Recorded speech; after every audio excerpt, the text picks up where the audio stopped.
Christ is risen. Indeed, he is risen. We're doing a little series here on this whole phenomenon of Protestants or non-believers converting to the Orthodox churches, and also a number of Catholics.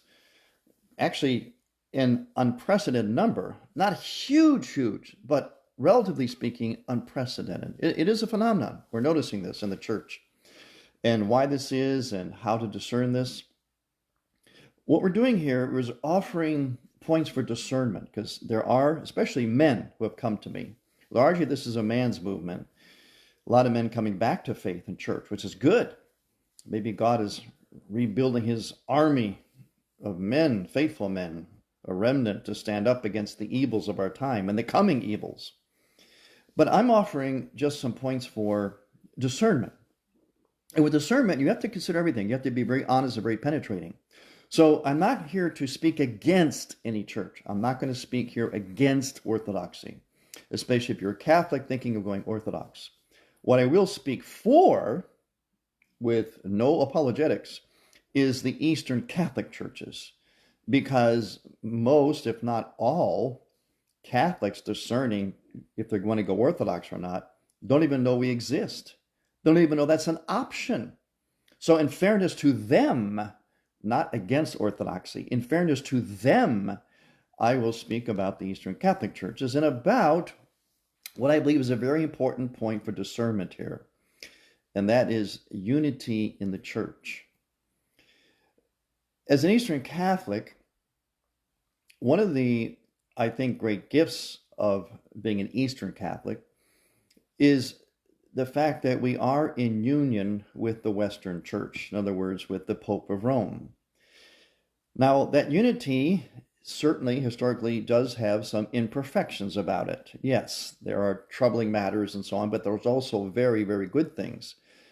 And unity, while still being an Eastern Christian, unity is how the church was at the beginning.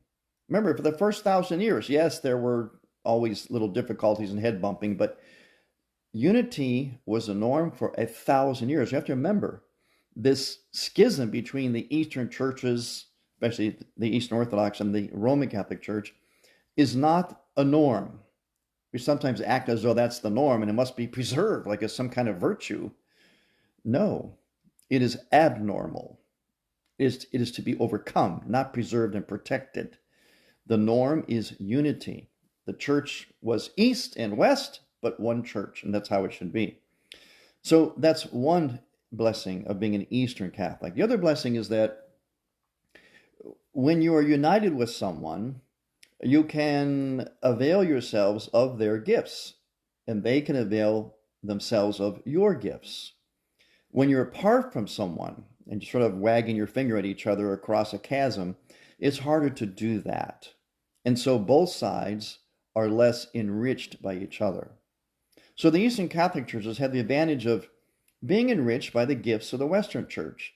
And we can criticize all kinds of things, of course. Yeah, there are issues and controversies and so on. But by God's design, the East and the West both have their intrinsic gifts, just like man and woman. And life is better for humanity when man and woman love each other, when they're married, when they're relating to each other and sharing each other's gifts. They need each other, no doubt about it. Even though there is divorce and arguments and estrangements and so on, and especially today, since the devil is fanning those fires, still, life is better with man and woman working and loving and sharing their gifts between each other. Same thing in the church. Another gift of the unity in the church is that there's a certain moral clarity that the West provides. They're very good at. Now, I know there's a lot of ambiguity that's come out with the last two popes. I know a lot of people are upset about that. I'm not talking about that. I'm talking about the teaching of the church. The teaching, not just what a pope says. Remember, there is more to the church than the pope. It's the magisterium. It's the unchanging teaching of the church for 2,000 years. And the West has a very, very powerful gift to articulate that. And that's real important for these confusing times. We need that moral voice, not just of the Pope, but of the church, the teaching of the church. And that is a benefit. I can say that especially as a pastor. I can help guide people morally when there is a very clearly articulated moral compass. Despite ambiguities or controversies we have with the two popes, remember that I can't stress that enough. The church, the Catholic Church, is greater than any one person, even greater than the Pope. Yes. So these are just some of the things to consider to discern in regard to the value of unity before someone makes a discernment to break unity, going from Catholic to Orthodox. Again, I am not disparaging the Orthodox. I'm not being anti-Orthodox. If you go Orthodox, that's between you and God. But I am committed to your honest and thorough discernment. And a big part of that is to understand, to know the Eastern Catholic churches and to understand the value of unity. More about this next time.